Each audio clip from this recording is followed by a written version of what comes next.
आज हम class 6 chapter प्रकाश पढ़ा रहे हैं। तो सबसे पहले बच्चों आपको जानना होगा कि प्रकाश क्या है।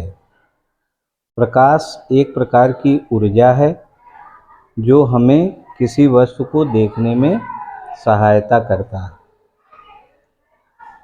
यानी प्रकाश से ही हमें कोई वस्तु दिखाई देती है। प्रकाश चैप्टर में कुछ शब्द आएंगे, उनको भी हम आपको बता दें। आपतित शब्द आएगा। आपतित का मतलब बच्चों आने वाली, और परावर्तित का मतलब टकरा कर जाने वाली। और अभिलंब किसे कहते हैं? किसी तल से 90 अंश का कोण बनाने वाली रेखा, ये क्या कहलाती है? अभिलंब। एक शब्द और आएगा अपवर्तित। प्रकाश जब किसी एक माध्यम से दूसरे माध्यम में जाता है तो उसका मार्ग बदल जाता है। इस घटना को अपवर्तन कहते हैं और उस प्रकाश को अपवर्तित प्रकाश कहते हैं। अब आप जान लें प्रकाश स्रोत। प्रकाश स्रोत जिन साधनों से हमें प्रकाश ऊर्जा प्राप्त होती है उन्हें हम प्रकाश स्रोत कहते हैं। ये दो तरह के होते हैं। पहला होता है प्राकृतिक, जिसमें अपना सूर्य सबसे बड़ा उदाहरण है, और सभी तारे भी प्राकृतिक प्रकाश स्रोत हैं। और कृत्रिम प्रकाश स्रोत में मोमबत्ती, दीपक, लालटेन बल्ब, CFL बल्ब जो आपके घरों में लगता है, LED बल्ब, ये सब आपके कृत्रिम प्रकाश स्रोत हैं। अब आपको ये जानना है कि दीप्त और अदीप्त वस्तुएं किसे कहते हैं।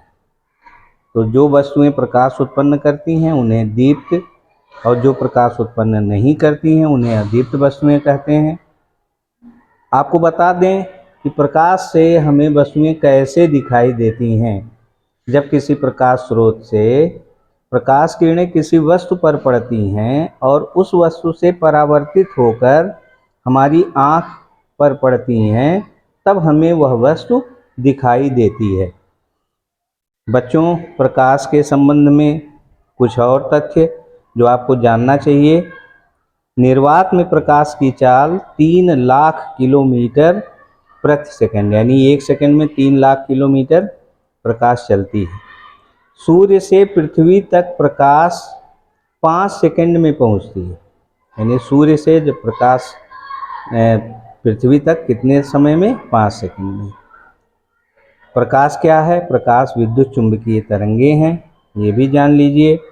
प्रकाश संचरण के लिए माध्यम की आवश्यकता आवश्यक नहीं है, और माध्यम में भी प्रकाश चलती है।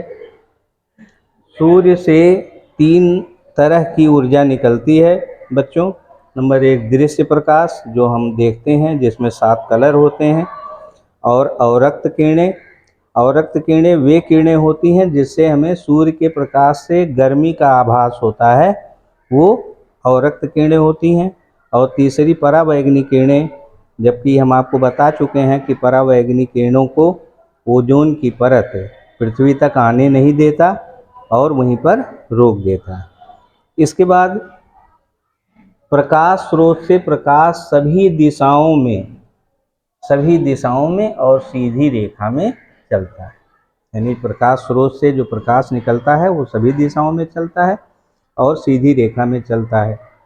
कुछ और शब्द हैं, जैसे पारदर्शी, वे वस्तुएं जिनसे प्रकाश पूरी तरह आर पार निकल जाए। पारभासी, वे वस्तुएं जिनसे प्रकाश आंशिक रूप से पार निकले। और अपारदर्शी, जिनसे प्रकाश बिल्कुल न निकले, उन्हें अपारदर्शी वस्तुएं कहते हैं। बच्चों, छाया उसे कहते हैं जिस वस्तु के किसी भाग पर प्रकाश स्रोत से प्रकाश नहीं पहुंचता, उसकी एक अंधकारमय आकृति बन जाती है और उस आकृति को हम छाया कहते हैं। प्रच्छाया, किसी भी छाया के मध्य भाग को जो डार्क होता है उसे प्रच्छाया कहते हैं। और उपछाया, छाया के चारों ओर का वह भाग जो कम छाया वाला है उसे हम उपछाया कहते हैं। आपने भूगोल में पढ़ा होगा सूर्य ग्रहण कैसे लगता है। सूर्य ग्रहण जब गति करते करते पृथ्वी भी गति करती है और चंद्रमा भी गति करता है। जब गति करते करते सूर्य और पृथ्वी के बीच में चंद्रमा आ जाता है तो सूर्य का प्रकाश पृथ्वी तक नहीं पहुंच पाता और हमें एक छाया दिखाई देती है जिसे सूर्य ग्रहण कहते हैं। इसी प्रकार चंद्र ग्रहण जब सूर्य और चंद्रमा के बीच में पृथ्वी आ जाती है बच्चों, तो सूर्य से चलने वाली प्रकाश